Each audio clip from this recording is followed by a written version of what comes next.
If you're in the market for a new family vehicle and you can't decide between buying a sedan or an SUV, the Wagon has always been the perfect compromise between the two vehicles. In fact, Volvo has been known as the king of wagons in America for decades, at once offering up to 5 different wagon variants to choose from. However, sadly, that number has dwindled down to 2, and for 2025, we are testing out the latest entry-level wagon here in America, the 2025 Volvo V60. It's based off of the excellent S60 compact luxury sedan introduced back in 2019. And for 2025, there are very little changes to speak of. However, this week, Volvo has sent us over the fully loaded version known as the Ultra. It comes with the B5 powertrain, and the big question I want answered for those of you who wouldn't be caught dead in an SUV and you want something that's more practical while preserving the sedan-like driving dynamics, how does the latest version of the Volvo V60 Cross Country stack up? Stay tuned to find out.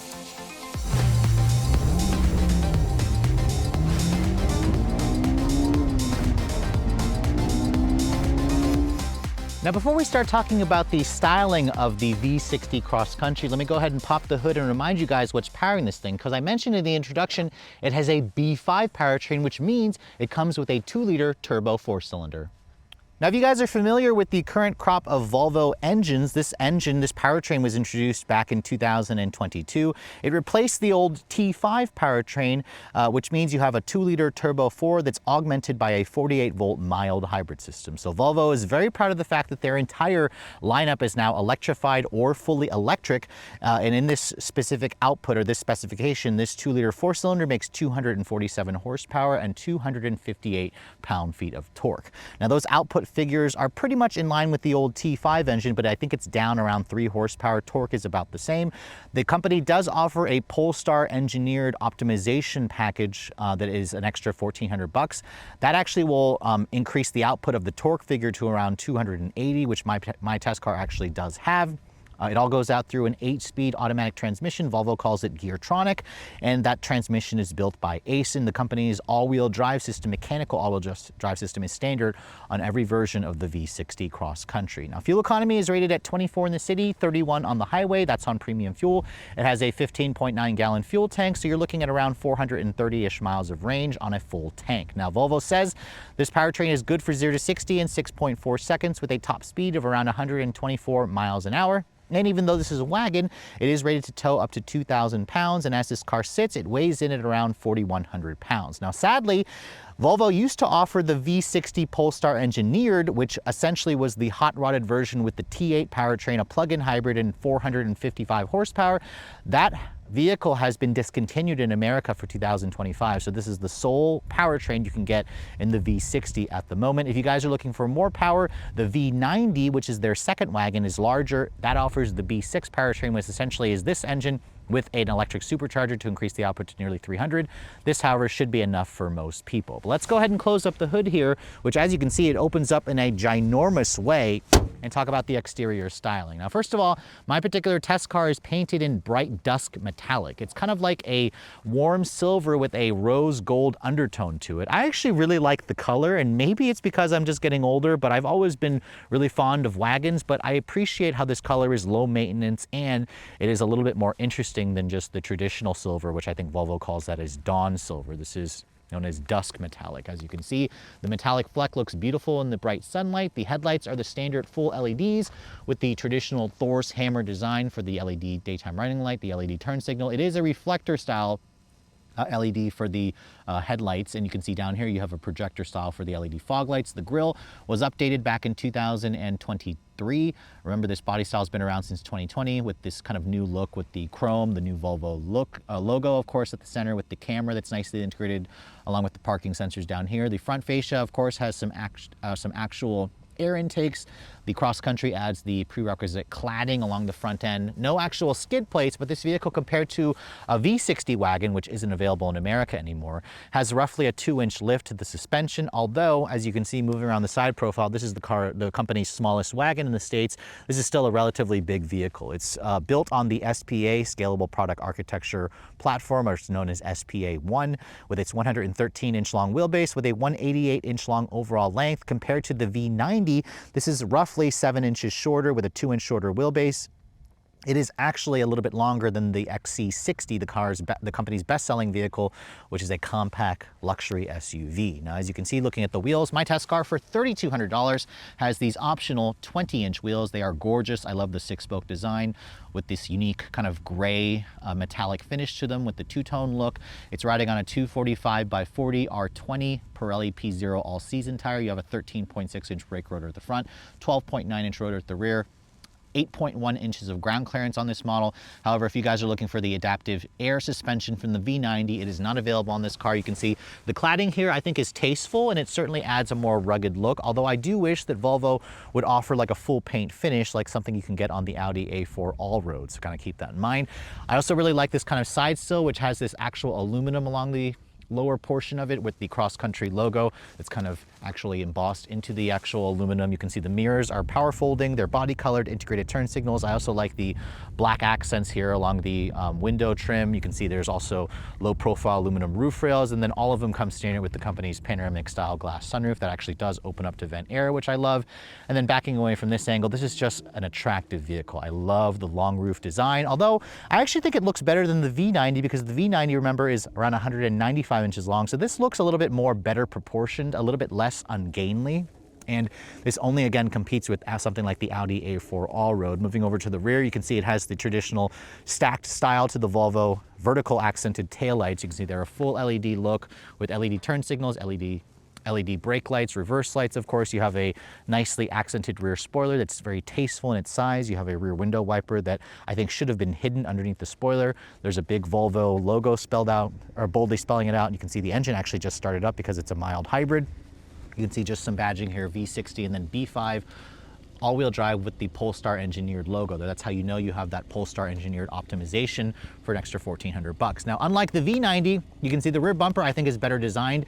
It has less cladding. Instead, it just has a little bit at the lower portion where it says cross country down there. No actual visible exhaust tips on this vehicle, which I think should have been included with the Polestar engineered upgrade. You can see opening up the cargo area. This is a wagon, and you can expect really generous amount of space back here. In fact, Volvo says you have just under 23 cubic feet of storage space with the seats up. As you can see, there's a little bit of storage to the side here. If you open this up, you can see there is a temporary spare tire, which I love, which includes all the tools that you expect. If you want to fold down the back seats, which Volvo doesn't let you do it from back here, you have to go to the side. You get a maximum of 60 cubic feet of cargo space. 60 cubic feet is basically the same as the XC60. If you guys are looking at the V90, their bigger wagon, that offers roughly 69 cubic feet. So this is still a pretty good amount of space, and it also offers more cargo space than its main rival, the Audi A4 Allroad.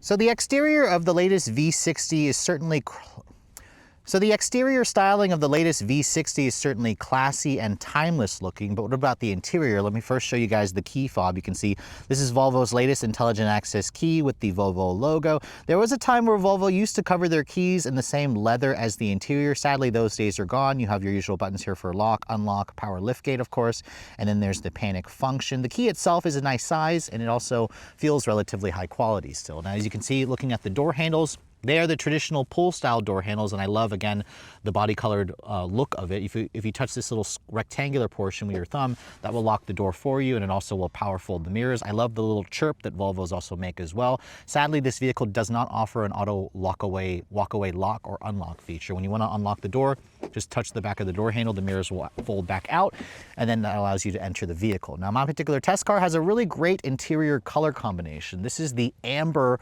Napa leather interior. This is only on the Ultra trim. If you guys don't go for the Ultra, you can't get this color. And I have to say, with this kind of bright dusk metallic with this amber leather, it looks really nice, really elegant and classy, and it looks a lot better versus like a black interior or a darker brown. You can see these seats, they adjust in 14 different ways. You can even adjust the bolstering here, and of course you can adjust the thigh extender. These seats are also heated and ventilated. However, if you guys are looking for massaging seats, that's like a $600 option on the V90. It is sadly not available on the V60. Now, looking at the door panels, you can see it has some pretty nice materials, although this would have been nicer if it was actually the same leather, or if it was actually leather stitched. You can see soft touch injection molded plastic, aluminum accented door handle, nice beautiful leather here with the contrast stitch. The window controls have that typical high quality feel from Volvo. They are one touch for all four. You also have 2-person memory, and my test car has the optional 15 speaker Bowers & Wilkins stereo for $3,200. It sounds incredible if you guys are an audiophile. Down here it is still a soft touch injection molded plastic with some additional storage. There's even like a carpet felt material on the inside of this, so that's pretty nice, along with that little metallic Volvo side sill there. Now, once you get inside, you can see the step-in height, even though this vehicle has 8.1 inches of ground clearance, feels more like I'm getting into a car. It's not quite as high as an SUV.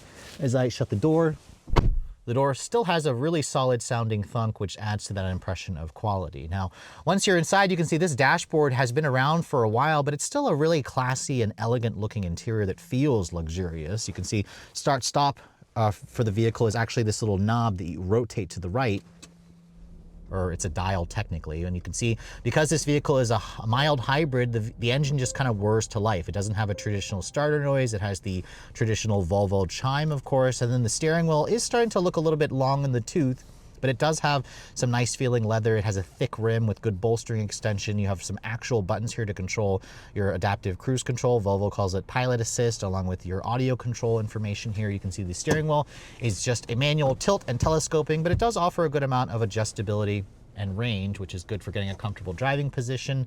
No paddles on the wheel, as you can see, along with the traditional stalks for the wipers and turn signals. The instrument panel, you can see, is a fully digital 12.3-inch cluster. You can get rid of that map display if you want to go for just a cleaner look, or you can bring it back by pushing that button. You can also access your trip information here. There's not much in terms of customization for that instrument panel, which is something that you can get in some Audi vehicles, so Volvo could definitely work on that. The Ultra trim includes the head-up display, and you also have the tailored dashboard here. That's part of the Ultra trim, which means you have some real leather stitching. This should have honestly carried over to the door panels. That would have been nice. This definitely brings this interior up to a new level. Love that little tweeter speaker there with the metallic and the Bowers & Wilkins branding at the top. That just looks really nice. And then over here you can see you have the 9-inch touchscreen, which now has Google built in. It has a quad zone climate control system, and this vehicle does come with Apple CarPlay. However, it is a wired connection CarPlay. You have to connect it via the USB connection here, which is a USB-C. It does have, of course, Google Maps built in, with the Google Assistant, of course, built in, so you can give it voice commands. And of course, when you put the vehicle into reverse, you can see there's your full 360 camera. There's the backup camera. It gives you trajectory, distance markers, parking sensors, of course. It has automatic cross-traffic braking, and then you can also pull up a 360 view where you can go to different views right there as well. The screen is definitely looking small. Volvo has a new 11.2-inch display in the XC90, which I haven't had a chance to personally review for you guys yet. Rob actually went to Sweden to drive that. I'm hoping they'll eventually add that for an updated or redesigned version of this vehicle in the coming years. You can see the driftwood accents here are included with the Ultra trim. It also carries over into the center console. I love the way the look of the wood. It also feels and smells like real wood, which is fantastic. You have actual big dial here to control the volume. You have just buttons here for defrost, rear defrost, your hazard, and then your forward and skip track buttons, of course. And then this infotainment system basically just has one button. It's the home button there, which basically gives you 4 quadrants to kind of look at. You can also kind of pull down this drop menu here. Most of the times you won't be doing that. However, you'll just be hitting like the settings control here to adjust certain things. By the way, if you want to adjust the drive modes for this vehicle, you have to hit that set gear icon, then hit the driving here, and that basically allows you to access comfort, off-road, and then Polestar. So that Polestar mode is part of the Polestar engineered software optimization. That basically gives you your sportiest drive mode. We'll show you guys that later on in the driving scene. You can also adjust the steering feel to be firm or not firm. Even in firm, however, I found it to be pretty light and devoid of feel. That again brings up your camera button. And then this vehicle does come with heated and cooled seats. The cooled seat function is only on the Ultra trim. So if you want the cooled seats, you have to go for the Ultra trim. Volvo is also one of the few brands that allows you to turn on the cooled seat and the heated seat at the same time, which is kind of interesting, but it's nice how they do allow you to do that. You have to go into the screen again to access that, which can be a little bit annoying, but the software here is definitely much better. You can see the gear shifter. It's that crystal, orifice crystal shifter, which is beautiful. If you want to put it into reverse, you basically just push it all the way forward to go to reverse and then kick it back all the way to go to drive, push the P to go to park. This used to be only on the T8 models, but now again, it's part of the Ultra package. It just adds something to this interior that feels a lot nicer. You have an electronic parking brake here.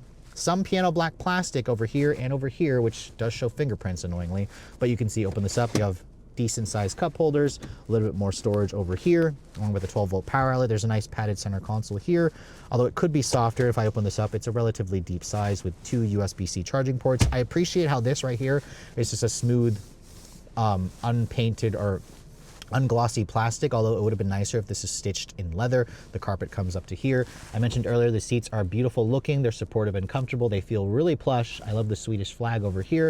And then if I open up the glove box, you can see it's actually pretty big. It fits all of my camera gear in there.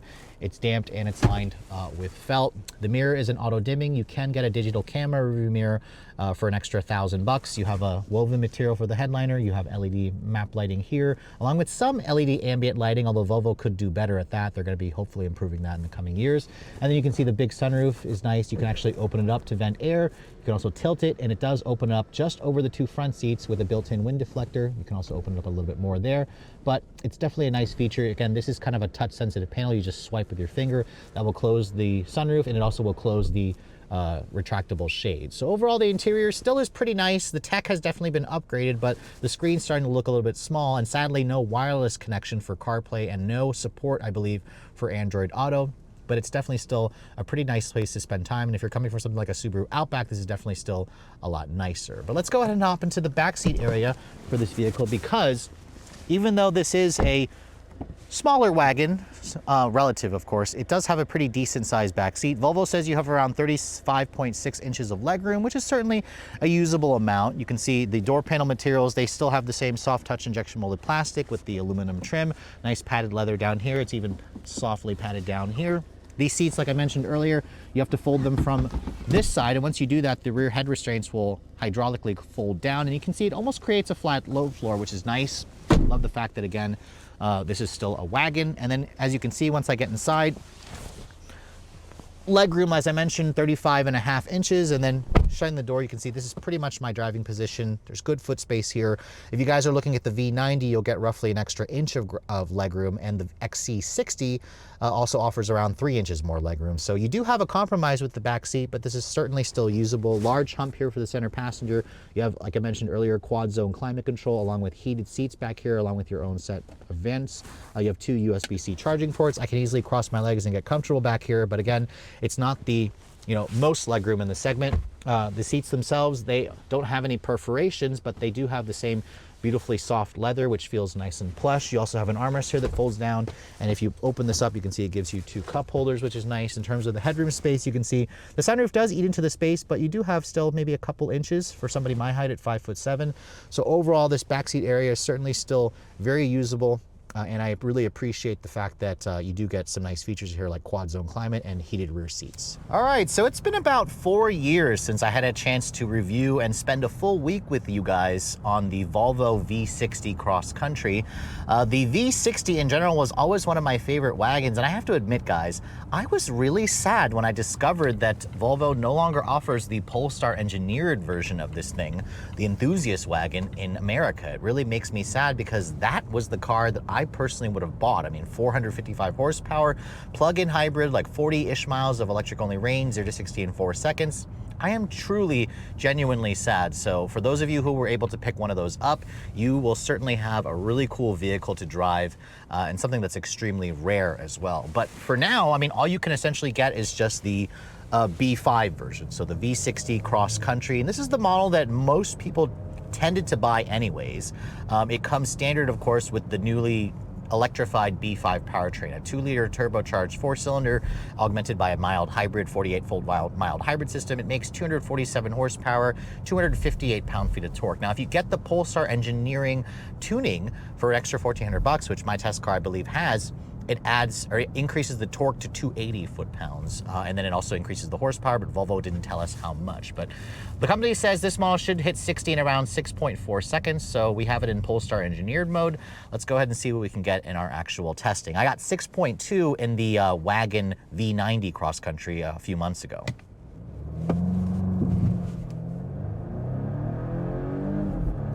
Ooh, it actually makes a nice fart sound from the exhaust on that first shift. 6.88 seconds there. Now, I will notice that the brake torquing it definitely allows you to brake boost this this powertrain, but I really had to slam the brake a little bit harder to hold it in place. It actually is, you know, slower than what Volvo claims. There's kind of the same story that I got with the V90 cross country. However, 6.8 is perfectly acceptable, although we'll try it again a few more times up ahead. The last Subaru Outback Touring with the turbocharged flat 4 did it around a second faster than this car, so that is a little disappointing. The Audi A4 Allroad, this car's main competitor, Audi claims can do it in 5.5 seconds, although I haven't had a chance to test one of those fully yet, so I'm hoping Audi will send me one at some point. But still, you don't buy a vehicle like this for 0 to 60 times. What you do get, however, is a powertrain that is incredibly smooth. Let's try another run here. This time I won't brake torque it.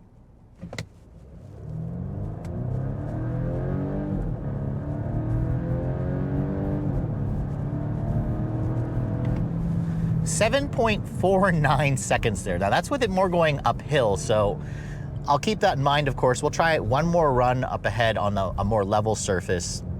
But overall, this vehicle, while on paper the numbers seem a little disappointing, the overall feel in the real world is where the V60 cross country impresses. Because what I love about wagons, and as I've gotten older, my love affair for wagons continues to grow even stronger.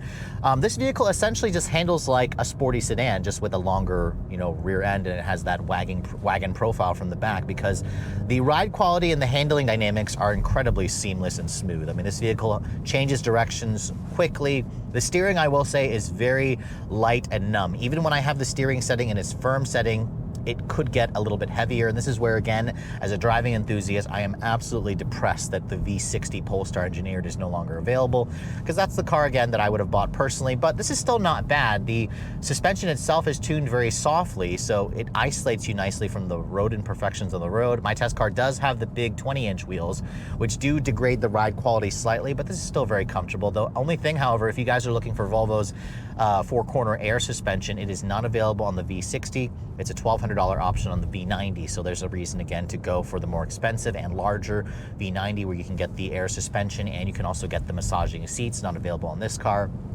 But I love the way this car feels. I love the way it drives. The seats are also really comfortable and supportive. They hold you in place nicely as well with its good bolstering extensions. The steering wheel also feels really nice in your hand from the thick rim, and the visibility, you can see out of this car really well. You can see out of the front, the side, the rear very nicely. You can get the digital camera rearview mirror in this vehicle, but my test car is missing it for an extra $995. But just driving the vehicle normally, the 8-speed Geartronic transmission, it's an ASIN transmission developed for Volvo. It's really smooth. It puts the engine right in the meat of the power band. Doesn't shift as quickly as the 8-speed ZF, but it's, for an automatic transmission, it's very seamless. You're just gonna put your foot down, you're gonna drive this thing normally, and it's gonna feel and accelerate very, very smoothly. And the engine, it makes a decent sound. It sounds pretty much like a 4, but it's also not quite as nasty sounding as some, or thrashy sounding 4-cylinders I've also tested. We'll try one more run here, brake torque it again.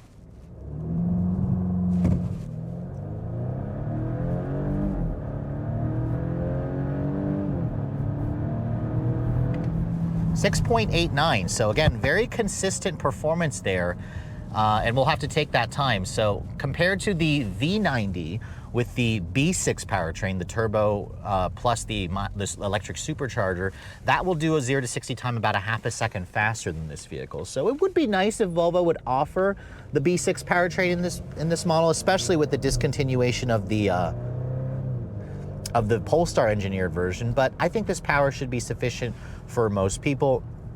I'm gonna go ahead and take it out of the Polestar engineered mode here. We'll just go into comfort mode. Again, I really miss when Volvo had an actual button or a rotating dial to adjust the drive mode. Now you have to go into the actual screen here to adjust that. So, I mean, in terms of quietness, this vehicle is supremely quiet. I mean, there's not a single squeak and rattle in here. There's very little road, very little engine and wind noise. Well, the engine noise subdues a little bit when you take it out of Polestar engineered and put it into the comfort mode.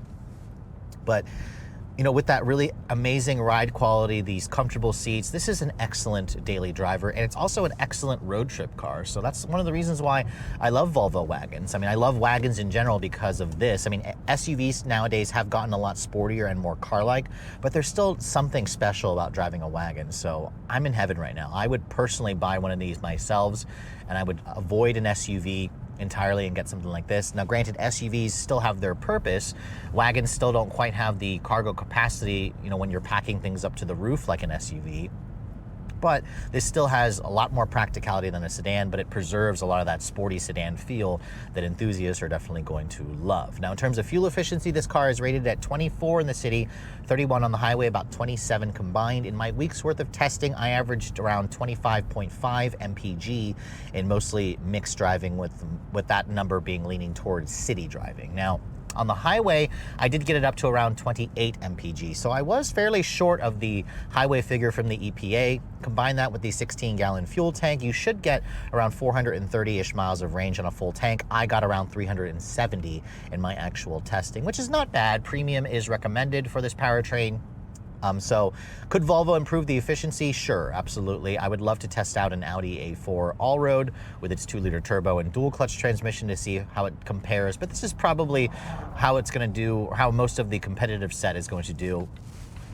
Even if you're looking like at a sedan might get slightly better fuel efficiency versus this wagon due to the aerodynamics. But I mean, overall, I certainly knew I was going to love this car, but I don't know, maybe I'm just getting older and I've found myself like really starting to appreciate cars like this a lot more. So, I mean, I think for those of you who are nonconformists, you definitely don't want to go for an SUV. You should definitely put one of these V60 cross countries at the very top of your list. So even though Volvo's best-selling vehicle in America continues to be the XC60 compact SUV, they did roughly 20,000 units in the US last year. The company roughly does about 10% of that number in V60 cross country. So again, this is part of a really small niche group, but I have to say, after spending a full week with the latest model, I continue to love this vehicle. In fact, my love affair for wagons continues to grow, and Volvo has some of the best-looking wagons in the segment. I am, again, incredibly sad about the discontinuation of the Polestar engineered V60 here in America, but for those of you who don't need that extra performance, the cross country is still here to stay, and it's again one of the best wagons that you can buy. As you guys saw, the B5 Powertrain may only have 247 horsepower, but it delivered 0 to 60 in around 6.8 seconds, which is a solid number. Thankfully, in real-world driving, the 8-speed automatic is smooth. The engine is also smooth. It has really seamless transitions, of course, between the engine going into start-stop mode, and it's just a really smooth, refined engine. I also like the sound, and I also like the upgrades that the Polestar engineered package gives you, which gives you a little bit more of an aggressive sound, improved throttle mapping, and it also just feels peppier in day-to-day driving, which I think is important for people who actually use this as a daily driver. It's got one of the best ride qualities in the segment, and again, if you guys want an even softer ride, go for the smaller 19-inch wheels versus these 20s, although I think they look great and they're still a really good ride quality, just a little bit firmer. The seats are also still comfortable, but again, if you want the massaging seats with the air suspension, you have to step it up to the V90. The interior still has really nice materials, really excellent fit and finish, along with the comfortable seats. I love the real wood. The infotainment system is starting to look a little bit small. Volvo, again, has a bigger system in some of their newer offerings, which I'm hoping they'll eventually transfer into this vehicle whenever they decide to give it a full redesign. Please, Volvo, don't discontinue this car. It's still one of my favorite wagons. The back seat is certainly usable. The cargo area is also great. I mean, and really the only main competitor is the Audi A4 all-road, and you could also compare it to like a Subaru Outback, although this vehicle is considerably more expensive, but it's also considerably a lot better looking and a lot more luxurious. Now, if you guys are interested to get your hands on the latest V60 cross country, it's going to cost you around $50,300 for the base version known as the Pure. If you guys want the Ultra package that my test car has, it used to be called the Ultimate, but it's now the Ultra this year. It's around $5,000 more. It's going to give you, upgraded leather and wood trim. It's going to give you a Harman Kardon stereo along with a head-up display. It's kind of worth the extra $5,000. It also opens up the interior for more premium leather and premium colors as well. Now, my test car has a couple of options on it. The most expensive is the $3,200 for the Bowers & Wilkins. That's also technically $3,000 for the 20-inch wheels. So all in with destination, my particular car here is just over $64,000. $64,000 is certainly pricey. However, it is around $9,000 cheaper versus the larger V90. Granted, you can get some features on the V90 which are unavailable on the V60.